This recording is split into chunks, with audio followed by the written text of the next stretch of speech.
Κυρίες και κύριοι, αγαπητές φίλες και φίλοι, εδώ να διαβάσω για να μην κάνω λάθος. Σήμερα είναι Τρίτη, 7 Μαρτίου του 2023. Επειδή κάθισα και σκέφτηκα για ποιο λόγο έκανα αρκετά λάθη στις ημερομηνίες, να σας πω λοιπόν το μυστικό. Ακούστε, κάθε εκπομπή θέλει περίπου 3 με 4 ώρες προετοιμασία.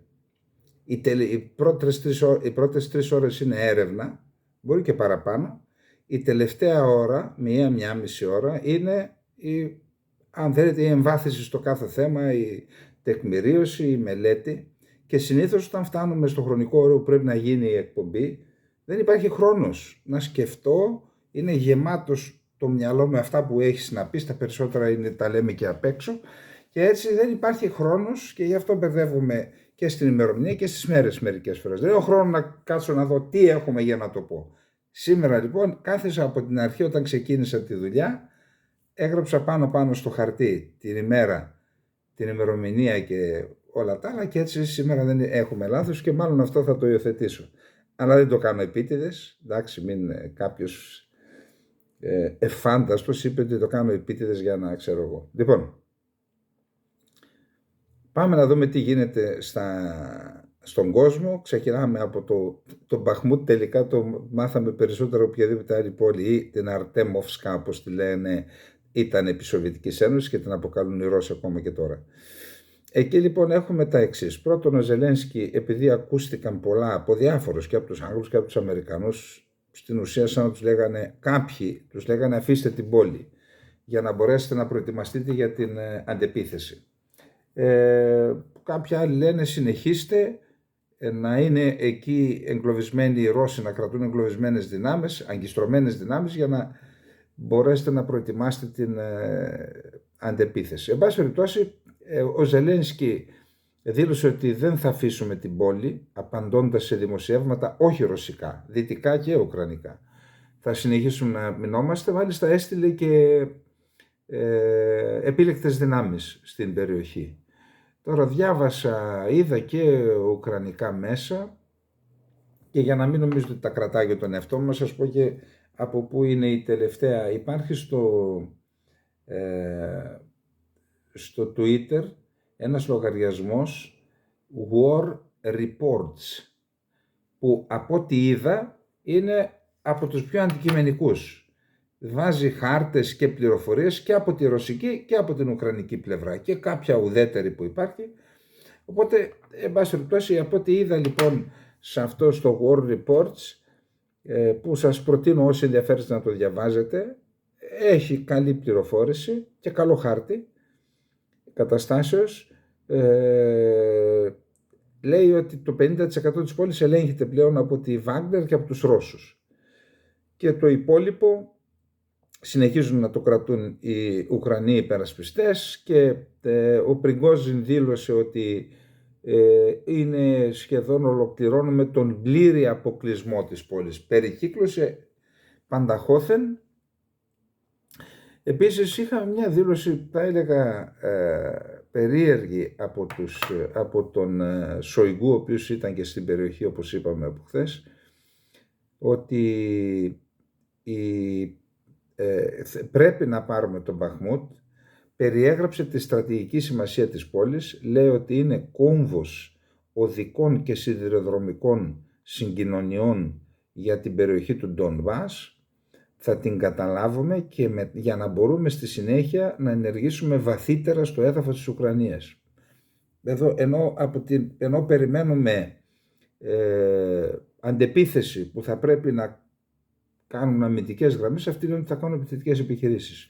Επίσης δήλωσε τη βεβαιότητά του ο Σοϊγκού, αναφέρθηκε στην επιτάχυνση της παράδοσης δυτικών όπλων στον Ουκρανικό στρατό, αναφέρθηκε στη βεβαιότητά του ότι θα νικήσουν τελικά αυτοί στον πόλεμο και ότι δεν μπορεί, όσα όπλα και να δώσουν οι δυτικοί, δεν πρόκειται να φέρουν το αποτέλεσμα που σχεδιάζουν.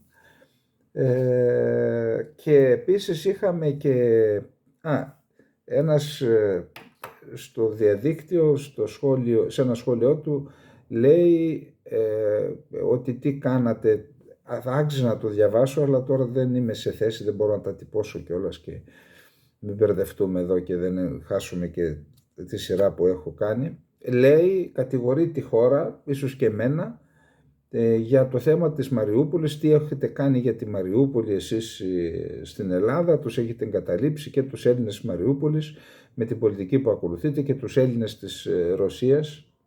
Δεν μπορώ να καταλάβω.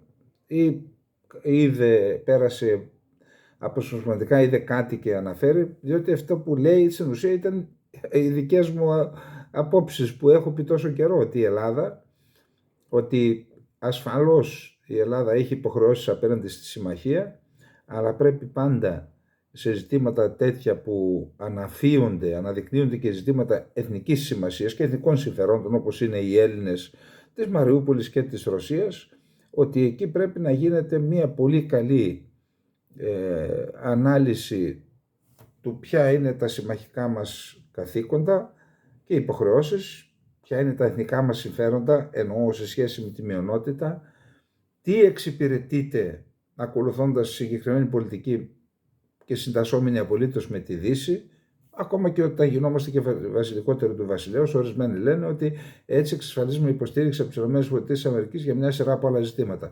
Στο θέμα της Λιβύης δεν την είδαμε αυτή την υποστήριξη. Προχθές έκαναν το τέλη Φλεβάρι οι Αμερικανοί μία σύσκεψη, σύνοδο, σας είπα ποιες χώρες ήταν εκεί, Ιταλία, Γερμανία κτλ, Εμιράτα, Τουρκία, Αίγυπτος, αλλά δεν ήταν η Ελλάδα. Άρα τι γινόμαστε βασιλικότεροι του βασιλέου στην Ουκρανία αν δεν? Εν πάση περιπτώσει, εγώ είπα, για μένα μεγαλύτερη αξία έχουν οι Έλληνες, ο ελληνισμός.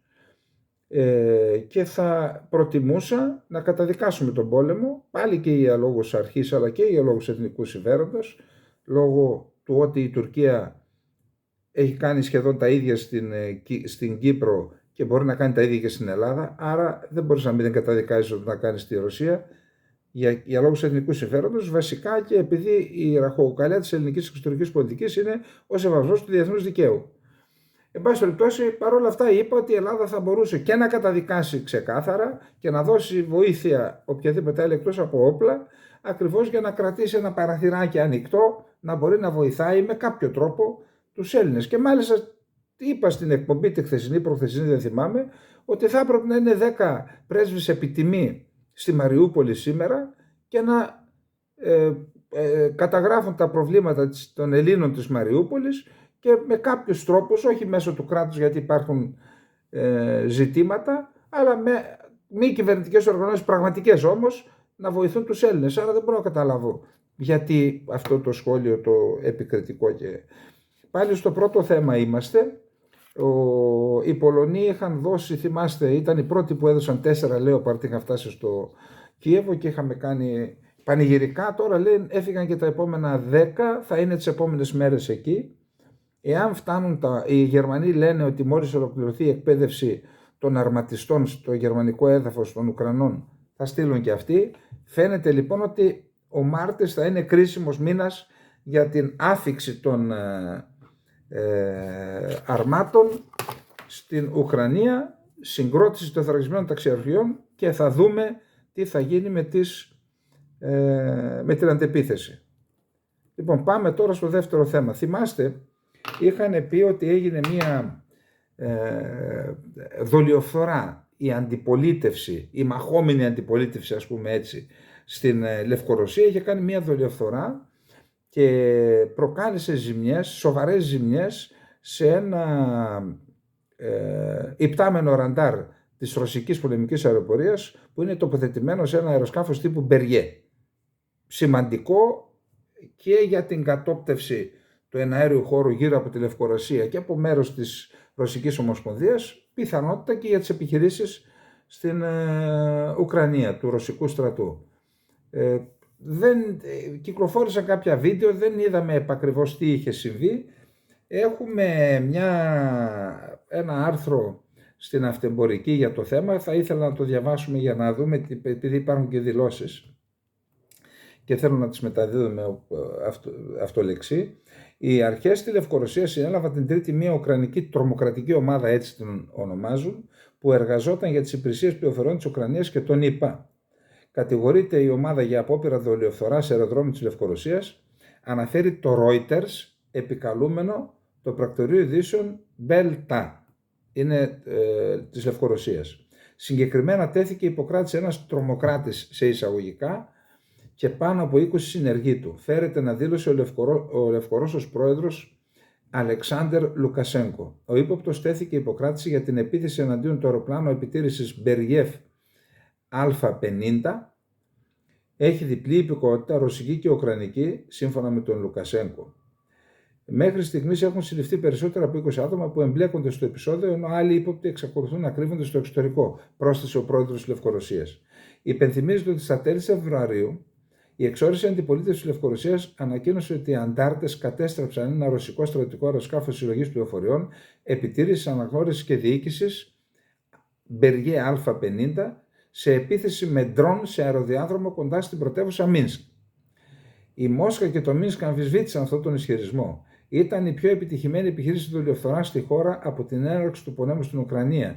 Είχε δηλώσει από την πλευρά του ο Φράνακ Διακόρκα, σύμβουλος και στενός συνεργάτης της εξόριστης Λευκορωσίδας ηγέτιδας της αντιπολίτευσης Σβετλάνα Τσιχανούφσκαγια. Η Υπηρεσία Ασφάλειας της Ουκρανίας, η ηγεσία της ΣΥΑ, πίσω από τις κλειστές πόρτες, πραγματοποιούν μία επιχείρηση εναντίον της Δημοκρατίας της Λευκορωσίας. Ένας τρομοκράτης εκπαιδεύτηκε γι' αυτό, δήλωσε ο Λουκασένκο σύμφωνα με το πρακτορείο ειδήσεων Μπέλτα. Πρόσθεσε ότι το αεροσκάφος υπέστη μόνο επιφανειακές ζημιές κατά την επίθεση, η οποία πραγματοποιήθηκε με χρήση ενός μικρού ντρόν, ενώ έκανε γνωστό πως έδωσε εντολή για μια σαρωτική επιχείρηση σε εθνικό επίπεδο σε όλη τη Λευκορωσία για τη σύλληψη άλλων σαμποτέρ που είναι αναμειγμένοι σε επιθέσεις μέσα στη χώρα, που σημαίνει ότι έχουν γίνει και άλλες δολιοφθορές. Ο Λευκορώσος πρόεδρος, ο οποίος είναι στενός σύμμαχος του Ρώσου πρόεδρου Πούτιν, επανέλαβε τη θέση του ότι η Λευκορωσία δεν θα συρθεί στη σύγκρουση. Αν νομίζετε ότι με την προβοκάτσια αυτή θα μας σύρετε αύριο σε ένα πόλεμο, ο οποίος ήδη μένετε σήμερα στην Ευρώπη, κάνετε λάθος. Αυτό λοιπόν γιατί επέλεξε να το δούμε, διότι στην ουσία ο Λουκασένκο τι μας λέει, ότι έγινε η δολιοφθορά και ότι γίνονται και άλλες δολιοφθορές. Τώρα αν λέει ότι ήταν λίγες ή πολλές ζημιές, δεν το ξέρουμε. Κατά την άποψή μου το πιο σημαντικό είναι ότι δέχεται, επιβεβαιώνει ότι έγινε δολιοφθορά. Σημαντικό. Ένας δεύτερος λόγος που επέλεξα να πούμε αυτό το θέμα είναι για το πόσο μεγάλο ρόλο παίζουν τελικά τα μη επανδρομένα αεροσκάφη. Και τι μπορούμε να δούμε στην περίοδο ενός ψυχρού πολέμου με την Τουρκία, έτσι, ή πριν φτάσουμε σε κάποια συμπλοκή, αν κάποιοι αποφασίσουν να γίνει κάτι τέτοιο, δεν ξέρω από πού, ποιοι το αποφασίσουν, ότι είναι τελικώς δυνητική, μείζον δυνητική απειλή τα μη επανδρομένα αεροσκάφη. Αλλιώς δεν μπορώ να χτυπήσω καμπανάκι. Μείζον δυνητική απειλή τα μη επανδρομένα αεροσκάφη. Πάρτε μέτρα. Λοιπόν, πάμε. Παρότι υπάρχουν πληροφορίες που λένε ότι η Κίνα είναι πολύ σκεπτική στο ζήτημα της στήριξης που παρέχει στην Ρωσία, γιατί εάν υποστεί κυρώσεις θα κληθεί να πληρώσει τεράστιο τίμημα, άσχετα με το τίμημα θα πληρώσουν οι ΗΠΑ και η Ευρώπη. Αυτό είναι δικό τους θέμα. Η Κίνα όμως θεωρεί ότι θα υποστεί τεράστιο πλήγμα, το οποίο θα θέσει και σε κίνδυνο ακόμα και το σχέδιο που έχουν για την ανάπτυξη. Λένε ότι φέτος θα έχουν 5% που το θεωρούν λίγο για τους ανησυχεί, ότι θα δημιουργήσει σοβαρά προβλήματα στο εγχείρημα που έχουν, το πολιτικό εγχείρημα για να διοικήσουν τη χώρα τους. Και φαίνεται ότι υπάρχουν κάποιες πληροφορίες που λένε ότι ήδη παίρνουν μέτρα που δεν ικανοποιούν αιτήματα των Ρώσων και μάλιστα υπεσχημένα αιτήματα, και όχι σε σχέση με τα όπλα, ακόμα και σε θέματα χρηματοπιστωτικά. Αυτά, έχω κάποιες τέτοιες πληροφορίες που δεν μπορώ να πω τίποτα άλλο πάνω σε αυτό. Παρ' όλα αυτά όμως, σε πολιτικό επίπεδο συνεχίζονται οι δηλώσεις. Μετά θα διαβάσουμε τι ακριβώς είπε ο νέος υπουργός, στο επόμενο θέμα μας, ο νέος υπουργός Κίνας για τις σχέσεις με τη Ρωσία και όχι μόνο, ο νέος υπουργός εξωτερικών της Κίνας. Αλλά εδώ έχουμε να πούμε το εξής, ότι ο πρόεδρος της Κίνας, ο Xi Jinping, λέει ότι καταγγέλει στις ΗΠΑ ότι συνεχίζουν να περικυκλώνουν την Κίνα, δηλαδή αυτό που επικαλείται η Ρωσία, ότι το ΝΑΤΟ προσπαθεί να περικυκλώσει τη Ρωσία, ακριβώς την ίδια κατηγορία απευθύνουν στις ΗΠΑ και η Κίνα, ότι πάνε να μας περικυκλώσουν, ότι δημιουργούν προβλήματα στην Κίνα με διάφορους τρόπους και ότι αυτό δεν θα επιτύχει. Εντάξει, είναι μια αξιολόγηση αυτή, όμως είναι μια καταγγελία. Επίσης είπαν και κάτι πολύ σημαντικό, ότι υπάρχει αόρατο χέρι πάνω από την Ουκρανία, το οποίο δεν θέλει να τελειώσει ο πόλεμος. Αυτό ξέρετε είναι σημαντικό, το λέει πλέον η δεύτερη μεγαλύτερη δύναμη. Έχουμε πει ότι μετά την απαξίωση της Ρωσίας λόγω του πολέμου, οι δύο αντίπαλοι πόλοι, οι δύο πόλοι αντίπαλοι στον κόσμο πλέον δεν είναι Ουάσιγκτον Μόσχα, είναι Ουάσιγκτον Πεκίνο. Όταν λοιπόν το Πεκίνο καταγγέλει ότι υπάρχει αόρατο χέρι πάνω από την Ουκρανία που δεν θέλει να τελειώσει ο πόλεμος, νομίζω ότι έχει μεγάλη σημασία. Και βγήκε ο Πεσκόφ, ο εκπρόσωπος του Κρεμλίνου, και είπε ναι, δεν το είπαν οι Κινέζοι, δεν θα σου το πω εγώ, το αόρατο χέρι είναι οι Αμερικανοί. Και είδα και ένα δημοσίευμα, τώρα δεν μπόρεσα να το διαβάσουμε εδώ, ένα δημοσίευμα που αναφέρεται σε έναν ακαδημαϊκό οικονομολόγο των ΗΠΑ, νομίζω στο Κολούμπια, εγώ δεν μπορώ να το προφέρω όπως άλλοι, το Πανεπιστήμιο Κολούμπια, που στην ουσία καταγγέλει τη χώρα του, τις ΗΠΑ, για την εμπλοκή στον πόλεμο στην Ουκρανία. Και εκεί διαπίστωσε πέραν της ουσίας, του τι λέει, αν θέλετε ψάξτε να το βρείτε, διαπίστωσε ότι στις ΗΠΑ υπάρχουν ελεύθερες φωνές. Στην Ελλάδα δεν υπάρχουν. Υπάρχει αυτή η τρομοκρατία που ασκούν οι νεομακαρθιστές και όποιος πάει να πει μια άλλη άποψη τον χαρακτηρίζουν. Αυτοί όλοι που έκαναν όλα αυτά σε όσους πήγαν να πούν άλλη άποψη είναι αυτοί οι οποίοι ασχημονούν τώρα πάνω στους νεκρούς, προσπαθώντας να δικαιολογήσουν τα αδικαιολόγητα, έτσι. Είτε είναι πολιτικοί, είτε είναι δημοσιογράφοι, είτε είναι σχολιαστές και τα τι αυτά. Λοιπόν, αυτά για τα αμερικανο-ρωσο-κινεζικά και πάμε να δούμε τι είπε ο νέος υπουργός εξωτερικών της Κίνας. Έχει μεγάλο ενδιαφέρον κατά την άποψή μου να δούμε, επειδή τα είπε ο ίδιος, πρέπει να... Εδώ είμαστε. Λοιπόν,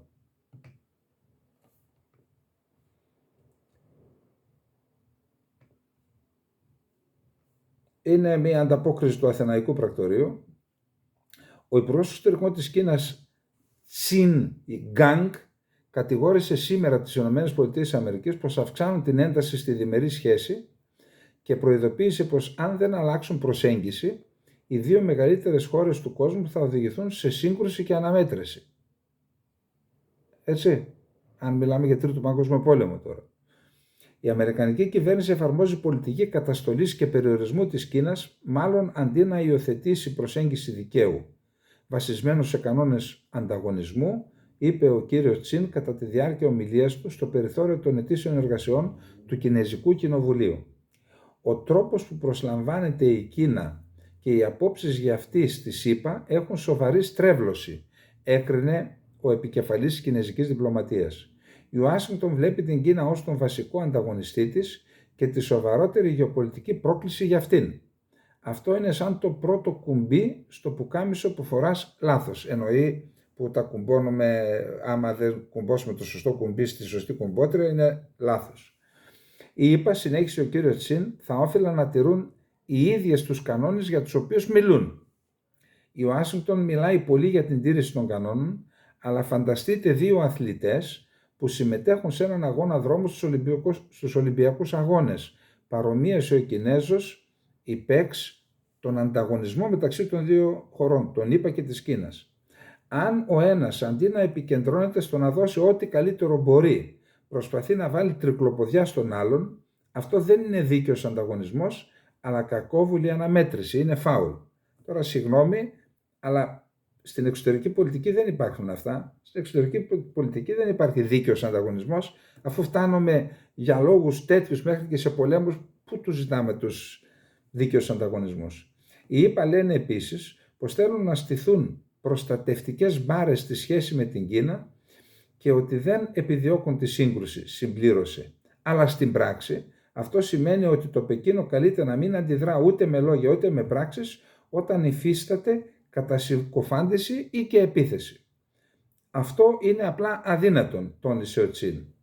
Αν οι ΗΠΑ δεν φρενάρουν, αν συνεχίσουν να επιταχύνουν στο λάθος δρόμο, καμιά προστατευτική μπάρα δεν θα αποτρέψει τον εκτροχιασμό, πάλι εκτροχιασμός εδώ, που θα μετατραπεί σε σύγκρουση και αναμέτρηση.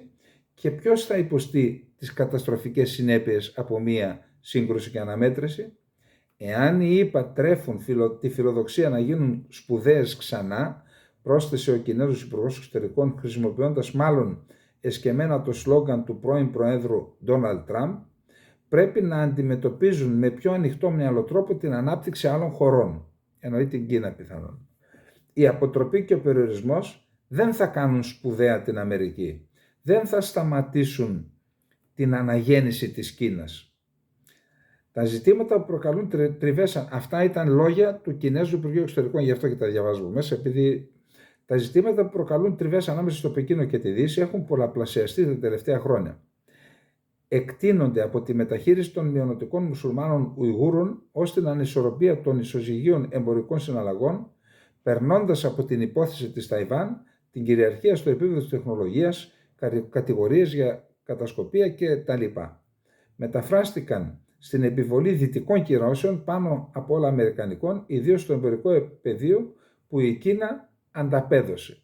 Λοιπόν, νομίζω ότι έδωσε πραγματικά σημαντικά μηνύματα ο νέος Κινέζος Υπουργός Εξωτερικών, αφού μίλησε ακόμα και για εκτροχιασμό και σύγκρουση και ποιος θα χάσει από τη σύγκρουση. Θεωρώ ότι αυτό που γίνεται μεταξύ των δύο μεγαλύτερων χωρών του πλανήτη και ενώ διαρκεί ένας πόλεμος στην Ουκρανία είναι κάτι πολύ σημαντικό. Πάμε λοιπόν τώρα στο επόμενο θέμα. Ο Υπουργός Άμυνας των ΗΠΑ, ο κύριος Όστιν, επισκέφθηκε τη Βαγδάτη. Καταρχάς να κάνω μια παρατήρηση. Είχαμε τον αρχηγό του Γενικού Επιτελείου, ο οποίος επισκέφθηκε το Ισραήλ και τη βορειοανατολική Συρία. Γι' αυτό έχουμε θέμα μετά ειδικό. Και αμέσως μετά βλέπουμε τώρα τον Υπουργό Άμυνας του Ιράκ, τον ΗΠΑ να επισκέφτεται το Ιράκ, τη Βαγδάτη. Νομίζω ότι είναι σημαντικό δείγμα ότι κάτι συμβαίνει στην περιοχή. Επίσης είδαμε και έναν αεροπορικό βομβαρδισμό του αεροδρομίου του Χαλεπίου, που είχε ως αποτέλεσμα να τεθεί εκτός λειτουργίας μέχρι την επισκευή του ο διάδρομος αποπροσγείωσης του αεροδρομίου του Χαλεπίου. Εδώ λοιπόν φαίνεται ότι υπάρχει μια κινητικότητα στην περιοχή και σχετίζεται με την επιρροή που ασκεί το Ιράν και στη Συρία και στο Ιράκ, αλλά και με το πρόγραμμα εμπλουτισμού ουρανίου του Ιράν, που έφτασε, σύμφωνα με πληροφορίες που έχουμε μοιραστεί εδώ στην εκπομπή μας, σε θέση το Ιράν να παράξει εμπλουτισμένο ουράνιο ικανό για κατασκευή βόμβας σε 12 ημέρες. Δεν μπορούμε να ξέρουμε αν προετοιμάζεται κάτι μεγάλο εναντίον του Ιράν.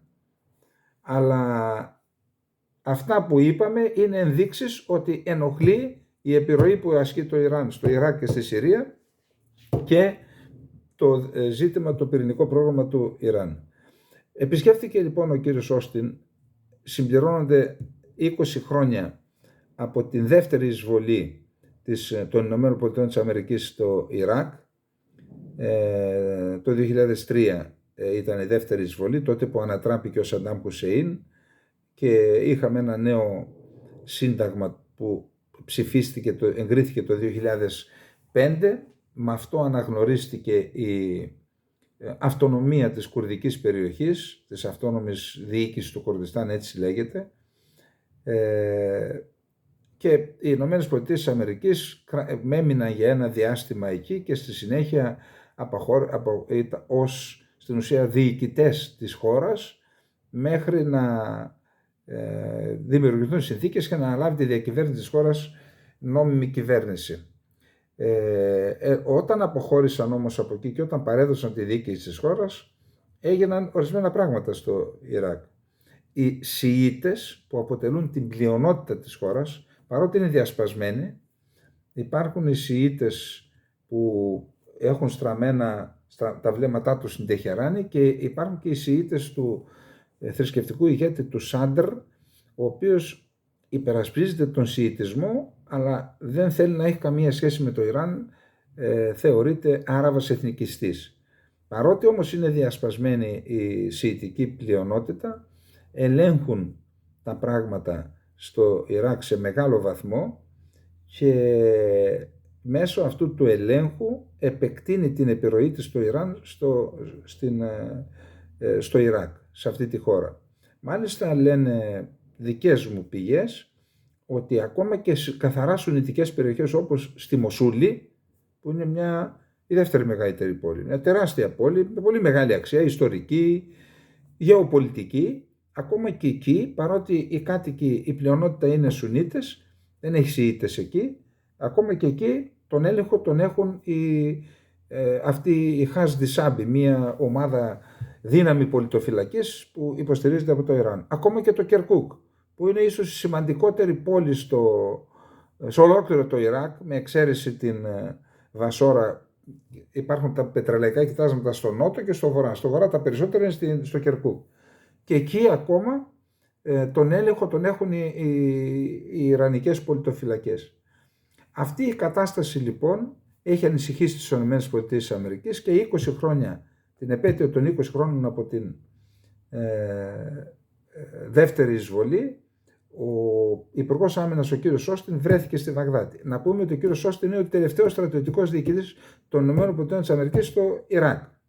Βρέθηκε λοιπόν εκεί, έκανε σημαντικές δηλώσεις, είπε ότι δεν θέλουμε να μετατραπεί η χώρα σας, απευθυνόμενος στον Πρωθυπουργό. Ο Πρωθυπουργός θεωρείται φίλος των ΗΠΑ, ο Μοχάμετ Αλ Σοντάνι, και η επίσκεψη είχε καταρχάς χαρακτήρα στήριξης του Πρωθυπουργού, ο οποίος όμως δεν ελέγχει την κατάσταση παρότι είναι Πρωθυπουργός. Είπαμε ότι την μεγαλύτερη επιρροή την ασκούν οι Ιρανοί σήμερα στο Ιράκ. Είπε λοιπόν ότι εμείς θα παραμείνουμε εδώ, έχουν περίπου 2.500 στρατιώτες στο Ιράκ και 900 επίσημα στη βορειοανατολική Συρία. Εμείς θα παραμείνουμε εδώ και για τον ISIS αλλά και για να βοηθήσουμε το Ιράκ να σταθεί στα πόδια του. Θα έχουμε και πολιτική στήριξη στο Ιράκ και προσέξτε τι είπε. Δεν θέλουμε να μετατραπεί το Ιράκ σε πεδίο σύγκρουσης μεταξύ των ΗΠΑ και του Ιράν. Κρατήστε το αυτό. Και στη συνέχεια συναντήθηκε και με τον Νετζιρβάν Μπαρζανί, ο οποίος είναι ο πρόεδρος της αυτόνομης περιοχής του Κουρδιστάν, κάτι σαν πρόεδρος Δημοκρατίας δηλαδή, ανεψιός του Μπαρζανί, ο οποίος, του προηγούμενου πρόεδρου της Δημοκρατίας, ο οποίος τώρα είναι συνταξιούχος και παίζει έναν ρόλο συμβολικό και εκ του μακρόθεν ελέγχου των πραγμάτων. Αυτό ήταν και το επόμενο θέμα. Να πάμε στο έκτο θέμα μας, που είναι σχετικό και έχει να κάνει με την επίσκεψη του αρχηγού του Γενικού Επιτελείου των ΗΠΑ στη βορειοανατολική Συρία. Το θίξαμε το θέμα αυτό, παρότι είναι μικρός ο αριθμός, 900 λένε, αλλά μπορεί να υπάρχουν όμως και μισθοφόροι, σαν αυτή την Blackwater ή δεν ξέρω εγώ ποιες άλλες ιδιωτικές εταιρείες ασφάλειας υπάρχουν στις ΗΠΑ. Πάντως επισκέφθηκε τη βορειοανατολική Συρία, όπως είπαμε, τον ενημέρωσαν για την πορεία των επιχειρήσεων που γίνονται για την εξουδετερώση του Ισλαμικού κράτους, το οποίο συνεχίζει να έχει μεγάλη δύναμη στην περιοχή, και δήλωσε ο Μίλη ότι δεν κυκλοφόρησαν φωτογραφίες για συνάντησή του με στρατιωτικούς ηγέτες των δημοκρατικών δυνάμεων της Συρίας και με τον Μαζλούμ Άμπντι δηλαδή. Πιθανόν να έγινε μυστική συνάντηση, πάντως δεν κυκλοφόρησαν φωτογραφίες. Γιατί? Για να μην εξοργιστεί η Τουρκία. Είπαμε ότι δεν είχαμε δηλώσεις από την Τουρκία, όμως κάλεσαν τον πρέσβη οι Τούρκοι, τον πρέσβη των ΗΠΑ, και ζήτησαν ενημέρωση για το θέμα. Λένε, τι γίνεται εδώ πέρα κύριε Φλέικ, τι πήγε να κάνει ο αρχηγός του Γενικού Επιτελείου εκεί. Η Τουρκία λοιπόν για άλλη μια φορά δήλωσε ότι είναι την ενόχλησή της, την έντονη ενόχλησή της απέναντι στις ΗΠΑ για τη συνεχιζόμενη συμμαχία των Αμερικανικών στρατιωτικών δυνάμεων και όχι μόνο με τους Κούρδους της βορειοανατολικής Συρίας, της Ροζάβα δηλαδή, του Δυτικού Κουρδιστάν, τους οποίους η Τουρκία θεωρεί τρομοκράτες. Δηλαδή προσέξτε σε ποια φάση, πού βρισκόμαστε. Οι ΗΠΑ έχουν ένα σύμμαχο. Πολέμησαν με αυτόν από το 2014 μέχρι σήμερα, έχουν δώσει αμέτρητες μάχες. Οι Κούρδοι σε αυτόν τον αγώνα που γίνεται και για τα συμφέροντα των ΗΠΑ, για μείζωνα συμφέροντα και γεωπολιτικά και ασφάλειας. Μετρούν πάνω από 14.000 νέους και νέες θύματα, οι σύμμαχοι των ΗΠΑ. Και ο αγώνας αυτός γίνεται εναντίον του Ισλαμικού κράτους, το οποίο το στηρίζει η Τουρκία.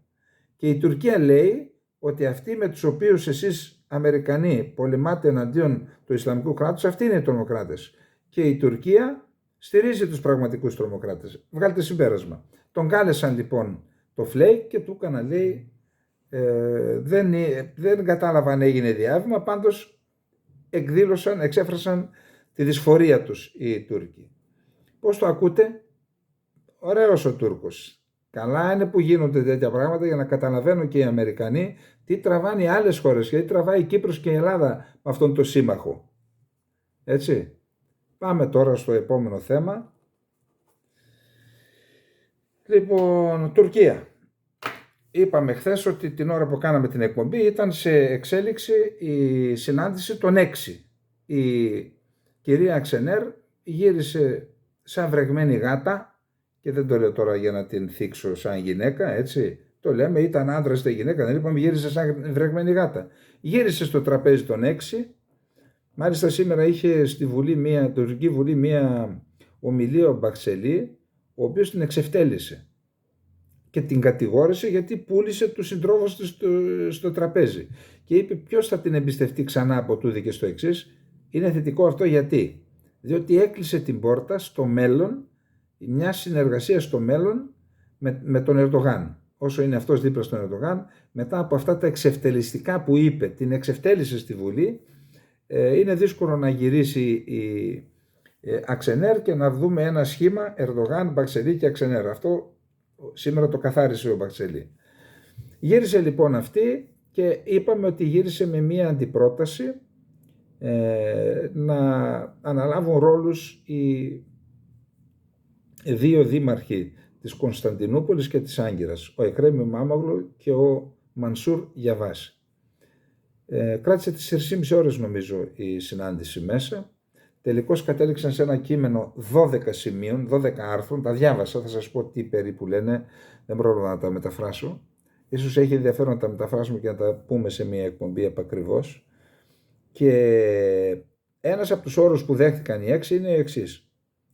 Καταρχάς, μιλούν για μία περίοδο, ένα μεσοδιάστημα. Από την εκλογή του Κιλισδάρογλου, αποφάσισαν να είναι ο Κιλισδάρογλου ο αντίπαλος του Ερντογάν στις επόμενες εκλογές, και από τη στιγμή που θα εκλεγεί μέχρι να πάμε στη μετάβαση από την προεδρική στην προεδρευόμενη δημοκρατία, που θα μεσολαβήσει πιθανόν δημοψήφισμα ή αλλαγή του συντάγματος ή δημοψήφισμα, θα το δούμε, εξαρτάται από τα αποτελέσματα που θα έχουμε στις εκλογές, αν έχουν δηλαδή τους 400 βουλευτές, δεν χρειάζεται, θα αλλάξουν το σύνταγμα.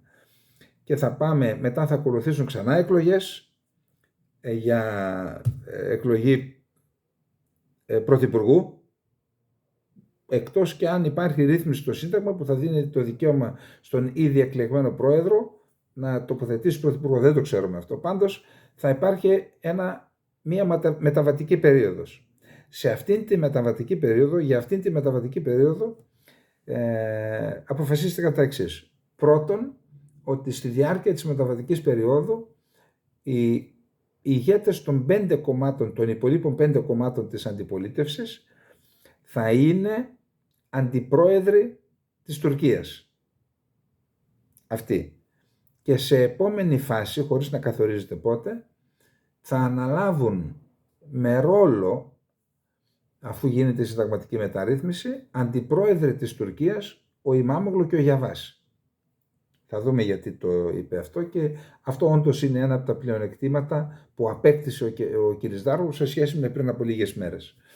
Τι είδα στα 12 σημεία? Είδα το εξής, ότι παρότι, δεν ξέρω πόσο θα διαρκέσει αυτή η μεταβατική περίοδος, ότι παρότι θα κυβερνά ο Κιλισδάρογλου με το σύστημα που είχε δημιουργήσει ο Ερντογάν, που είναι σύστημα ενός ανδρός αρχή, παρόλα αυτά αναλαμβάνονται δεσμεύσεις σε αυτά τα 12 άρθρα από τους 6 που λένε ότι για μια σειρά αποζητήματα, για διενέργεια εκλογών, για θέματα εξωτερικής πολιτικής και άλλα, θα προηγείται διαβούλευση, θα εξασφαλίζεται η συνένεση και στη συνέχεια ο πρόεδρος της Δημοκρατίας θα παίρνει αποφάσεις.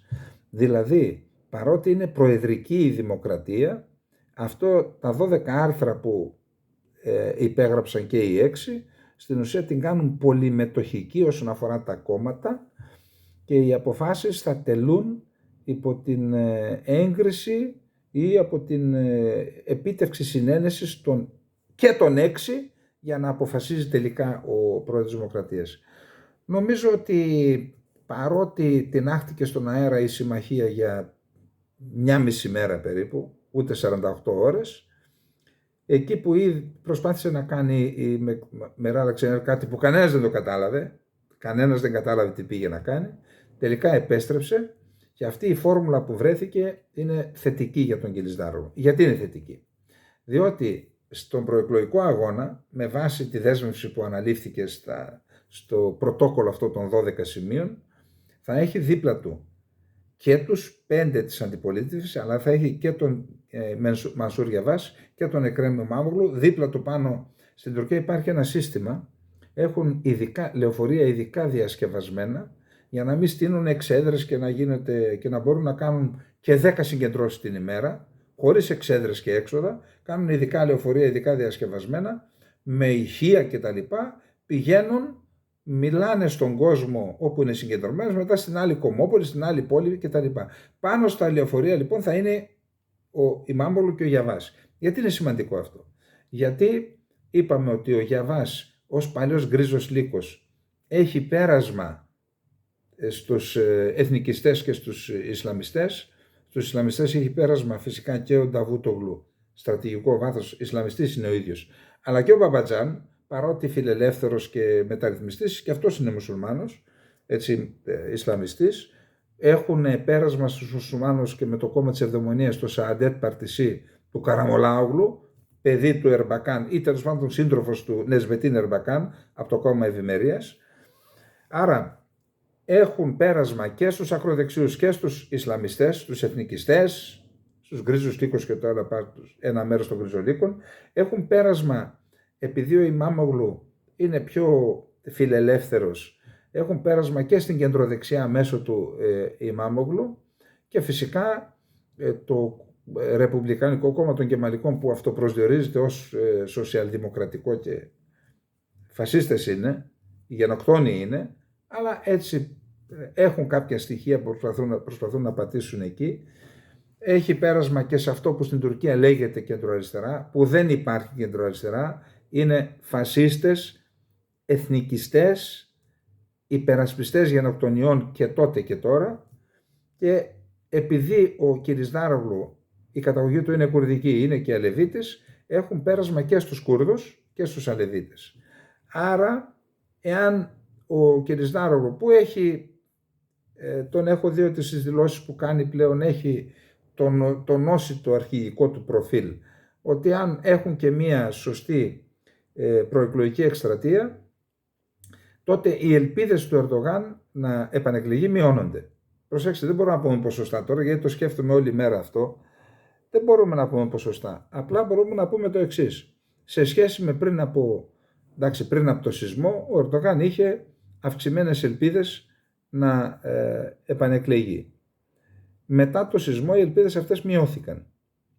Γίνονται κάποιες προσπάθειες να το στηρίξουν, αλλά τώρα με τις εξελίξεις αυτές στην συμμαχία των 6, οι ελπίδες που είχε ο Ερντογάν μετά τον σεισμό μειώνονται ακόμα περισσότερο.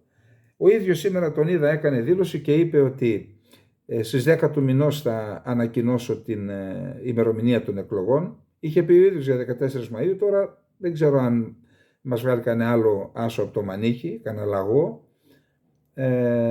Θα εξαρτηθεί από τον τρόπο που θα γίνει ο προεκλογικός αγώνας, θα είμαστε εδώ και θα είμαστε και εμείς, θα βλέπουμε το βαρόμετρο πώς είναι στην Τουρκία και θα προσπαθούμε να σας ενημερώσουμε. Θα σας λέω και την προσωπική μου άποψη με ό,τι εμπειρία έχω στα τουρκικά πράγματα. Λοιπόν, πάμε τώρα στο επόμενο θέμα. Το επόμενο θέμα είναι η Κύπρος.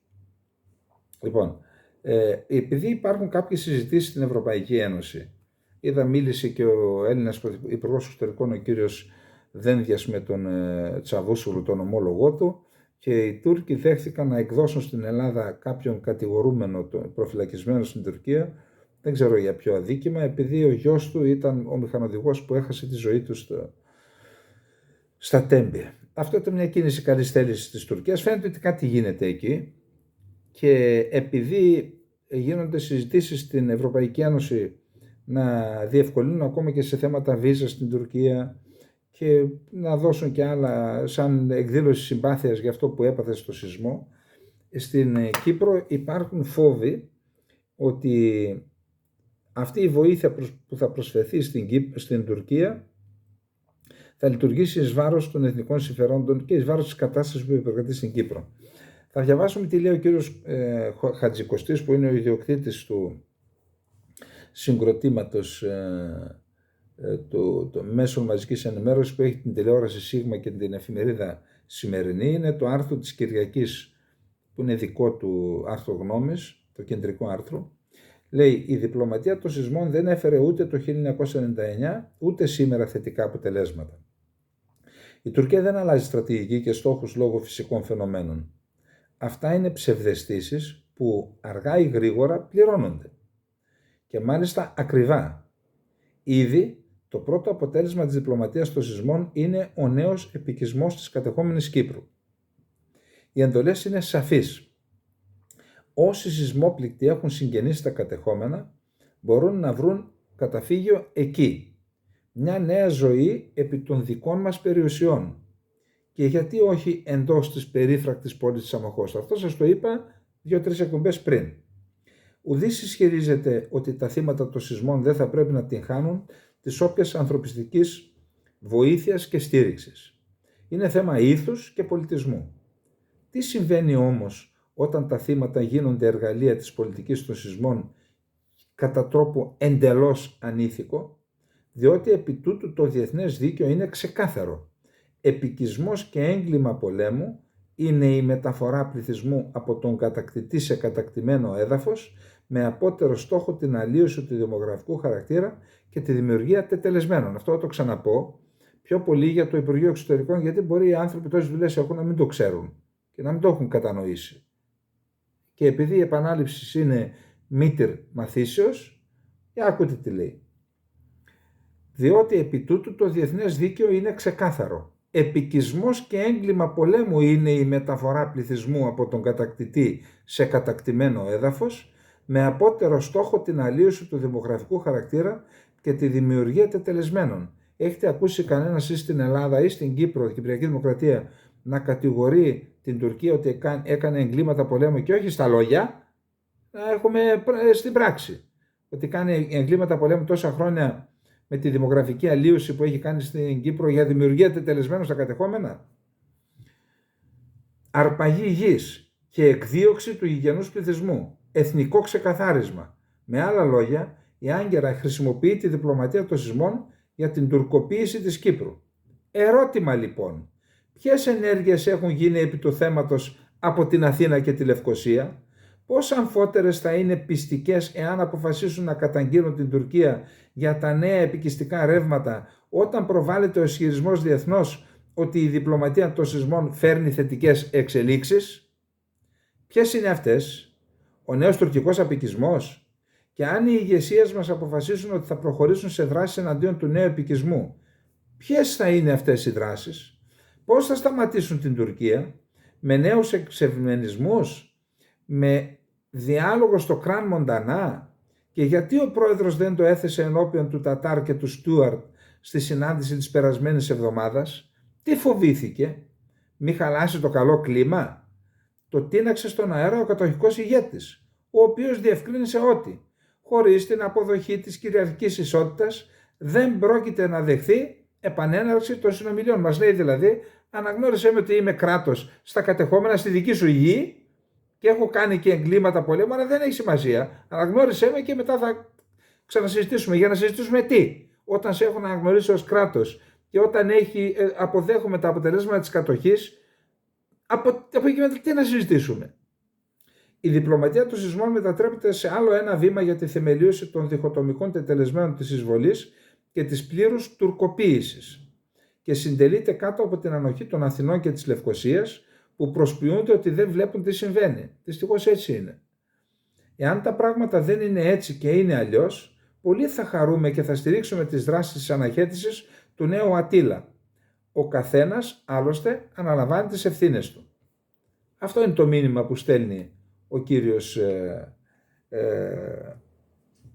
Χατζικοστής, και εδώ να πούμε ότι ο άνθρωπος έχει δίκιο. Υπάρχει και ένα εκτενές άρθρο του Γιάννου Χαραλαμπίδη σε αυτό το ζήτημα, ότι μπορεί η Τουρκία, ήδη έχουν δηλώσει ότι θα διευκολύνουν την είσοδο, της θεώρηση εισόδων στις περιοχές των σεισμοπλήκτων, σε σεισμόπληκτους, και η Γερμανία το έχει δηλώσει αυτό, δεν ξέρω αν το έχει δηλώσει και κάποιος άλλος. Συζητούν την επέκταση της Τελωνειακής Ένωσης, δηλαδή τώρα θέλει η Ευρώπη να δει με καλό μάτι την Τουρκία επειδή έγινε ο σεισμός, χωρίς να έχει αλλάξει η Τουρκία ούτε μία κεραία από τις πολιτικές που έχει κάνει εναντίον της Κύπρου, της Ελλάδας, αλλά και της ίδιας Ευρωπαϊκής Ένωσης.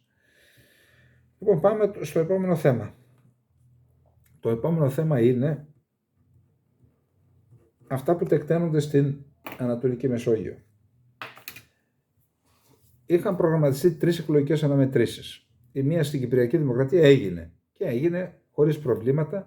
Ευτυχώς η Κυπριακή Δημοκρατία έχει ένα εκλογικό σύστημα το οποίο δεν επιτρέπει πολιτική αστάθεια. Είναι άγνωστη η πολιτική αστάθεια στην Κυπριακή Δημοκρατία. Και αναρωτιέται κανείς, γιατί δεν μελετούν οι Έλληνες καθηγητές συνταγματικού δικαίου, που κάνουν και τα εκλογομαγειρέματα όλα αυτά, και να φέρουν στην Ελλάδα ένα πολιτικό σύστημα το οποίο δεν θα επιτρέπει την πολιτική αστάθεια? Γιατί θα δείτε μετά τι μπορεί να συμβεί. Άρα στην Κύπρο λύθηκε το πρόβλημα. Έχουμε λοιπόν εκλογές στην Τουρκία και εκλογές στην Ελλάδα. Υπάρχει η εξής κατάσταση. Η Ευρώπη, εξαιτίας του πολέμου στην Ουκρανία και της απόφασης που έχει ληφθεί να απεξαρτηθεί η Ευρώπη από το ρωσικό φυσικό αέριο, έχει αναδειχθεί η αξία των κοιτασμάτων που βρίσκονται στην Ανατολική Μεσόγειο, στη Βόρεια Αφρική και στο Αιγαίο. Και επειδή η Τουρκία με την πολιτική της, την Τουρκία την έχει τιμωρήσει η γεωγραφία, της έχει δώσει μια απέραντη έκταση στην ξηρά, αλλά δεν έχει δικαιώματα στις θάλασσες. Αυτό λέει το διεθνές δίκαιο, τι να κάνουμε. Αλλά και σε αυτές τις περιοχές που δικαιούται δεν έχουν βρεθεί κοιτάσματα. Έχει κάνει και πειρατικές και άλλες γεωτρήσεις και έρευνες, δεν έχουν βρεθεί κοιτάσματα. Η Τουρκία λοιπόν θέλει με το στανιό να πάρει μερίδιο από κοιτάσματα που ανήκουν σε άλλους με βάση το διεθνές δίκαιο. Εν πάση περιπτώσει, επειδή η Τουρκία λοιπόν έχει ακολουθήσει μια πολιτική σκληρή πάνω σε αυτό το ζήτημα και έχει δείξει ότι δεν θα επιτρέψει, εκμεταλλευόμενοι το γεγονός ότι δεν έχουν γίνει οριοθετήσεις στην Ανατολική Μεσόγειο, και αυτή διεκδικεί μονομερός ΑΟΣ και έχει κάνει το τουρκολιβικό και όλα αυτά, ότι επειδή ακολουθεί αυτή την ρηξικέλευτη πολιτική, την επικίνδυνη πολιτική, έχει φοβήσει και τις εταιρείες που εμπλέκονται. Ήδη θυμάστε την Ιταλική Ένη που πήγε το γεωτρύπανό της και αποχώρησε μετά την απειλή που δέχτηκε από την τουρκική φρεγάτα από τα θαλασσοτεμάχια της Κυπριακής Δημοκρατίας. Υπάρχει λοιπόν η απόφαση από τις ΗΠΑ που δραστηριοποιούνται ξανά στην Ανατολική Μεσόγειο και πολιτικά αλλά και με εταιρείες να ολοκληρωθούν οι εκλογικές διαδικασίες σε Κύπρο, Άγκυρα και Αθήνα και στη συνέχεια να γίνουν οι απαραίτητες διευθετήσεις. Δεν βγήκαν τυχαίως διάφοροι στην Ελλάδα και μιλούσαν για συνεκμεταλλεύσεις και άλλα τέτοια. κάτι εξελίχθηκε, υπάρχουν εξελίξεις σε αυτό το ζήτημα, από κάπου πήραν κάποια μηνύματα. Και δεν λέω απαραίτητα ότι, αλλά κάπου άκουσαν, κάτι είπαν οι άνθρωποι. Λοιπόν, περιμένω λοιπόν να γίνουν εκλογές στην Τουρκία, να καθίσει το σύστημα, να μπορεί κάποιος να πάρει αποφάσεις, εκλογές στην Ελλάδα και εδώ να μπορεί κάποιος να πάρει αποφάσεις και στη συνέχεια να προχωρήσουμε στις διευθετήσεις, να δούμε με ποιο τρόπο θα γίνουν, για να μπορέσουν να εξαχθούν με ασφάλεια τα κοιτάσματα και να φτάσουν στην Ευρώπη με ασφάλεια. Στην Τουρκία λοιπόν έχουμε τις εκλογές 14 Μαΐου κατά πάσα πιθανότητα και έχουμε προβλέψει από εδώ, εκτίμηση κάνουμε, ότι για ένα διάστημα η Τουρκία θα είναι σε μια φάση πολιτικής ασάφειας, δεν λέω αστάθειας, ασάφειας, δηλαδή το μεταβατικό στάδιο που το περιέγραψα, αλλά πέρα από το μεταβατικό στάδιο είναι η διαχείριση της τραγικής κατάστασης με τους σεισμούς. Παγκόσμια Τράπεζα, Ευρωπαϊκή Ένωση και ΟΗΕ ανεβάζουν το ύψος των ζημιών που έχουν προκληθεί από το σεισμό στα 100 δισεκατομμύρια δολάρια. Το ποσό αυτό είναι μεγάλο ακόμα και για μεγάλες οικονομίες, πολύ μεγαλύτερες της Τουρκίας, έτσι. Είναι ένα τεράστιο θέμα, άρα έχουμε μεταβατική περίοδο από προεδρική σε προεδρευόμενη, μοίρασμα της εξουσίας, ξύλωμα του συστήματος εξουσίας Ερντογάν, έχουμε τα προβλήματα από το σεισμό και έχουμε και τη διαδικασία δικαίωσης των εκατοντάδων χιλιάδων ανθρώπων που έχουν διωχθεί αδίκως από τον Ερντογάν. Αυτό λοιπόν δείχνει μια πολιτική ασάφεια στην Τουρκία, διότι η επόμενη κυβέρνηση με τα χαρακτηριστικά που προανέφερα στο προηγούμενο θέμα, δεν ξέρουμε αν θα μπορέσει να διαχειριστεί την κατάσταση σωστά, εάν ο Ερντογάν αντιδράσει και ο οπαδοί του κατά αυτά που έγινε με τον Τραμπ ή σε άλλα κοινοβούλια και στην Ελλάδα αυτά που έγιναν τότε με την πάνω και κάτω πλατεία, αν αυτή η πολιτική ασάφεια που φαίνεται, αν μετατραπεί σε πολιτική αστάθεια. Και ενώ λοιπόν υπάρχει εκείνο το κλίμα και εμείς περιμέναμε εδώ στην Ελλάδα, κάποιοι λέγανε σίγουρη αυτοδυναμία κτλ., έρχεται αυτό που συνέβη στα Τέμπη, το έγκλημα, και δημιουργείται και στην Ελλάδα μία προοπτική πολιτικής ασάφειας, παύλα αστάθειας, που αυτό όταν δεν έχεις στην Ελλάδα μια κυβέρνηση, εγώ δεν λέω αυτοδύναμη, μια κυβέρνηση, είμαι υπέρ της συνεργασίας, έτσι, δεν το συζητάμε, η οποία όμως να μπορεί να διαχειριστεί την κατάσταση για να μην πάμε σε διευθετήσεις που θα είναι αρνητικές και θα επηρεάσουν την πορεία της Ελλάδας για τα επόμενα 50 χρόνια. Πρέπει στην Ελλάδα τα πολιτικά κόμματα να αντιληφθούν τι γίνεται πέρα από τη μύτη τους και πέρα από το κολονάκι, να δουν τι γίνεται στην περιοχή και τι μας περιμένει. Και με βάση αυτό να κανονίσουν τη συμπεριφορά τους και πάμε στο επόμενο θέμα τώρα. Λοιπόν, και πάμε στο επόμενο θέμα. Λοιπόν, τι είπα λοιπόν, ότι έπρεπε με υπευθυνότητα, θα έπρεπε, ακριβώς επειδή μας περιμένει αυτό που σας είπα, τα κόμματα ούτως ή άλλως, γιατί υπάρχουν νεκροί, θα έπρεπε με υπευθυνότητα να προσεγγίσουν το ζήτημα του δυστυχήματος που έγινε στα Τέμπη, θα έπρεπε να συμφωνήσουν σε μια διακομματική επιτροπή, σε μια υπερκομματική επιτροπή με τη συνένεση όλων, επαναλαμβάνω, να βρεθεί ακριβώς τι συνέβη, να αποδοθούν ευθύνες όπου πρέπει να αποδοθούν και από εκεί και μετά να δώσουμε και ένα μήνυμα ότι είμαστε αποφασισμένοι τις κακοδαιμονίες και τα κακό κείμενα του παρελθόντος με αφορμή αυτή την τραγική στιγμή που έγινε η σύγκρουση των τρένων και χάθηκαν τόσα νέα παιδιά, να είναι, αν θέλετε, και μια αφετηρία, ότι βάζουμε και μυαλό. Αντί αυτό είναι απίστευτο αυτό που βλέπω δεν μπορώ να δω καταρχάς τηλεόραση. Δεν κάνουν αυτό που είπαμε. Δεν νιώθουν ούτε ενοχές, διότι έχουν ευθύνες, το καταλαβαίνετε, έτσι. Δεν νιώθουν ούτε ενοχές και προσπαθούν να δικαιολογήσουν τα δικαιολόγητα. Μην σας πω τώρα για τους δημοσιογράφους, τα λένε άλλοι αυτά. Τώρα, άρα θολούρα στον ορίζοντα. Θολούρα, πραγματικά. Και επειδή κάποιος είπε, λέει, Καλεντερίδη, λες και ξελές. Αντίφαση. Είπες ότι βγήκατε στους δρόμους για το Σκοπιανό και λες τώρα να μην βγαίνει ο κόσμος στους δρόμους. Δεν είπα αυτό το πράγμα. Είπα ότι υπάρχει μια παράδοση στην Ελλάδα. Δεν είπα να μην βγαίνουμε στους δρόμους. Υπάρχει μια παράδοση στην Ελλάδα. Ότι αυτό που γίνεται από το 1974 μέχρι τώρα στους δρόμους, αυτή η υπερβολή, αυτή η κατάχρηση που γίνεται για 1002 λόγους, εκτός από το να διορθώσουμε τα πράγματα, διότι αν ήταν έτσι, γιατί τόσα χρόνια με τις περισσότερες διαδηλώσεις στην ανθρωπότητα είναι η Ελλάδα? Γιατί η Ελλάδα είναι σε αυτά τα χάλια? Μήπως και αυτή όλη η διαδικασία είναι μέρος του προβλήματος? Δεν είπα να μην διαδηλώσει ο κόσμος, να διασφαλίζουν ότι οι διαδηλώσεις είναι ειρηνικές, όσοι τις κάνουν, να μην κλείνουν τους δρόμους. Κάτσε, δεν γίνεται. Σε ποια χώρα του κόσμου, πέστε μου, κλείνει το κέντρο της πρωτεύουσας της χώρας κάθε 3 και λίγο? Δεν γίνεται αυτό το πράγμα. Διαδηλώσεις ή τέλος πάντων να βρουν τρόπο οι πολίτες να αντιδράσουν και να φτάσει η οργή των πολιτών στα αυτιά αυτών που πρέπει να ακούσουν. Διότι με διαδηλώσεις, ορισμένες διαδηλώσεις, στην ουσία δακρυγόνα όλα αυτά, βλέπουμε και πάλι την απαξίωση των αντιδράσεων του κόσμου. Απαξιώνονται, μπαίνουν στο κάδρο το προηγούμενο. Αυτό είπα εγώ, δεν είπα να μην κάνουμε διαδηλώσεις. Και να σας πω και κάτι. Δεν μάτωσε μύτη. Δεν έσπασε ένας τζάμι από κατάστημα.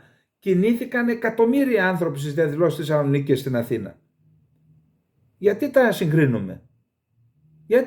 Δεν είναι το ίδιο. Εδώ, εκεί ήταν δεξιοί, αριστεροί, κεντρώοι, φιλελεύθεροι. Τους είδα με τα μάτια μου.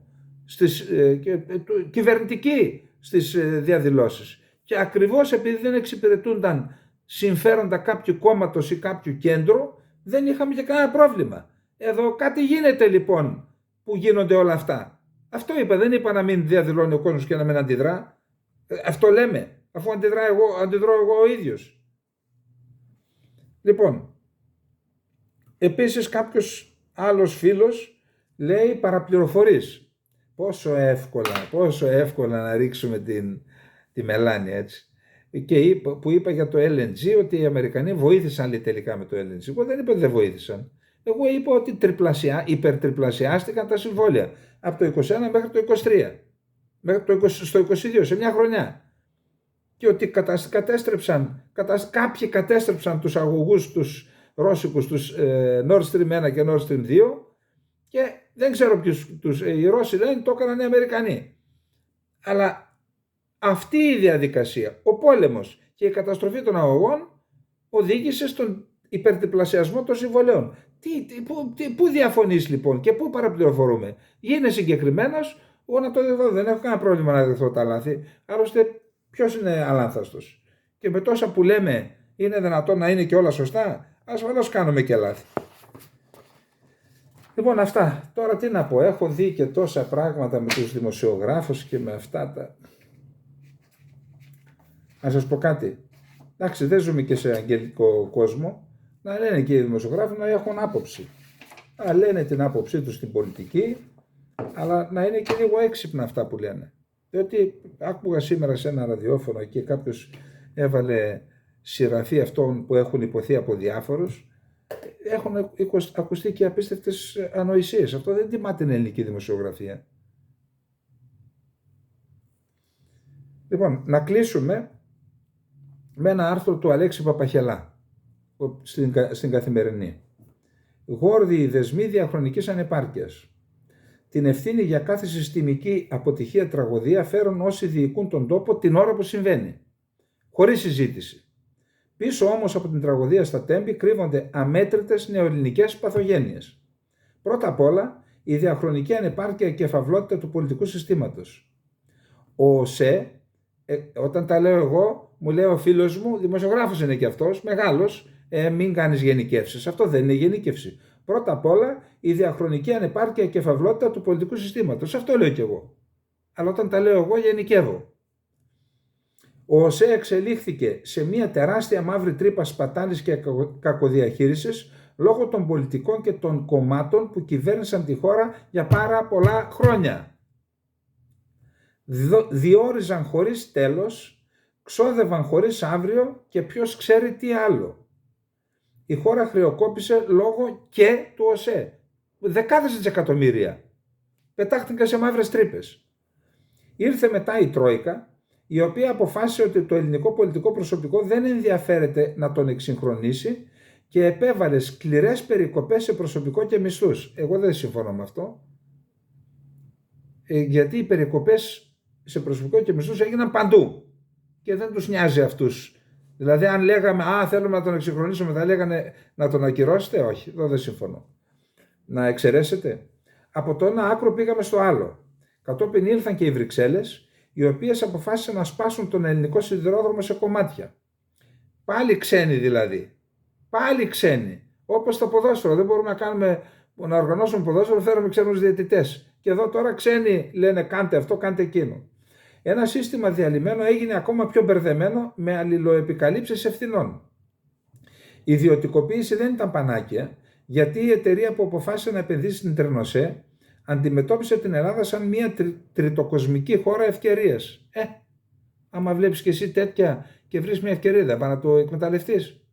Μας φλόμωσε σε δελτία τύπου για το βέλος που ποτέ δεν έπιασε, ευτυχώς μάλλον, τη διαφημιζόμενη ταχύτητα, αλλά στην πράξη λειτουργήσε χωρίς επαγγελματισμό. Τώρα τα ρίχνουν και στους Ιταλούς. Όπως κάθε νεοελληνική ακτινογραφία, και αυτή εδώ περιέχει έντονα στοιχεία διαπλοκής και λαμογιάς.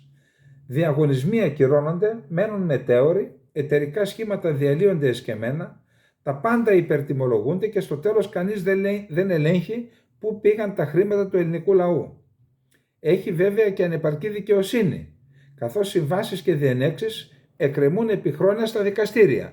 Τα δικαστήρια τώρα αυτά που έβγαλαν σε μια εβδομάδα το θέμα της ηλεκτρονικής ξεπουλήματος των σπιτιών των ανθρώπων, των δανείων, έτσι.